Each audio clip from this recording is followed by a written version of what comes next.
You can't stop scrolling because you keep overthinking. Simply put, you just keep going through mental loops in your head over and over again, and that's what's keeping you stuck. And in this video, I'm going to explain why this happens and what you can do about it. Around 2 years ago, I went through the exact same thing that you are in right now, 3 years ago. I was constantly scrolling. I'm talking like 10-hour screen times, by the way. Not going to bed on time, going to bed at 1 a.m. the next day. And I remember that I really wanted to quit. Like, that's the thing. It's not like I was just, kicking my feet up, sitting back and just letting life happen. No, I really wanted to stop scrolling, right? Because I knew I had more potential in me, that I didn't like it. And yet, every single time that I tried, it didn't work. Why? It's because I would wake up, and even if first thing in the morning I didn't scroll, it'd just be constantly on my mind. I'd be like, okay, just don't scroll. Okay, I get an urge. Okay, stop. Don't listen to the urge. Just keep going. It's like I became neurotic about scrolling. And guess what happens? When you constantly think about scrolling, guess what you're eventually going to do? You're going to scroll. Because the thing is, overthinking about it isn't really the actual problem here, right? It's just a symptom. The root problem is that you have a different identity from the one that you want to have. You want to become the kind of person who doesn't scroll, but I'm going to be blunt with you here. You are not that person just yet. Now, you are becoming that kind of person, but we can both agree to where you want to be and where you are now. There's a difference, right? That difference is your identity.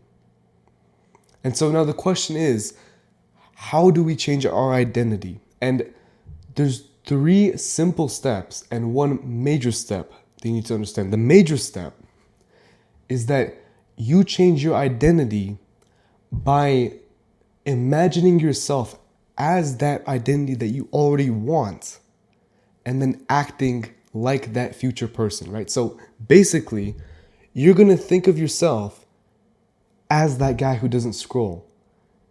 And then you're going to try to act like him, and eventually you're going to become him. That's the end goal of all this. We want to become the kind of people who don't scroll. That's easy to say, hard to do, right? Anyone can say, just stop scrolling. How? This is the 3 steps I was talking about. This is simple, easy, and in order. First things first, stop overthinking. You are giving scrolling power directly because you keep thinking about it. When you feel an urge, your first urge is to constantly think about it and try to fight it, right? When you eventually relapse, as you do in the process of changing identity, you get ashamed. You feel disappointed.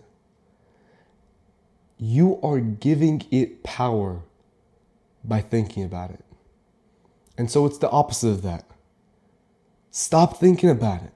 Genuinely, just stop obsessing about it in your head. Ironically, the less you think about screen time, the less your screen time is going to be. That's just the way it is.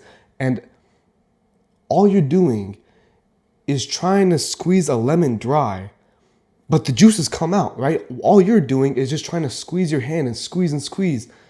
You're just hurting your hand. That's all you're doing. There's no benefit that you're getting from overthinking about it. You are just hurting yourself.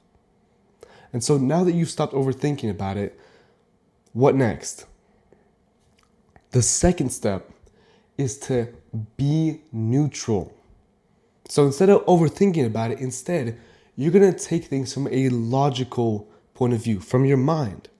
So basically, when you get an urge, you get a desire to scroll, you just label it. You just say, oh, I just want to scroll. Oh, I feel like opening up Instagram and scrolling right now. labeling things puts you into a logical point of view. And this is super important, right? When you eventually relapse, as you do, instead of feeling ashamed about it and overthinking about it, all I want you to do is literally just say in your head, oh, I messed up. Time to move on. That single mindset is going to do you so much more than overthinking about it. Like, genuinely, I promise you, if you be neutral, and by being neutral, I just mean stop being emotional about it. You can be logical about it. I'm not telling you to detach from your emotions. I'm telling you to understand your emotions and act in the way that you know is going to help you. And so now with all of that, let's say you've stopped overthinking, you've become neutral, now what? Step 3, go live your life. We stopped scrolling because we actually wanted to do something with our lives, right? I'm a very ambitious person. The only reason I even cared about scrolling in the first place was so that I could actually do something with my life, right? And that's the big thing. It's not like you're gonna stop scrolling and you're gonna stare at a wall instead, right? You need something to fill that time. You need something to put your attention towards. And if you have that one thing that when you wake up, that's the first thing you think about, everything will fall into place. All 3 of the steps I told you connect to each other. If you stop overthinking about it, automatically you'll become more neutral. If you become more neutral, automatically you'll be able to move on and live your life. And if you live your life, you'll naturally stop overthinking. It's that simple. And if I could summarize this whole video into one sentence that you can remember, stop overthinking, go live your life, and be neutral. Move on and live. Because at the end of the day, that's really what you wanted in the first place. Now, if this is a difficult process to go through, which I'm going to cut it through to the chase right now, this is difficult to get there alone by yourself. It took me multiple years. And so if you want to cut down that time right now into 3 weeks or so around that time, I do coaching. So if you want to go ahead and get direct help and speed up your time to get there, there's a link in the description to a Google form. Go fill it out.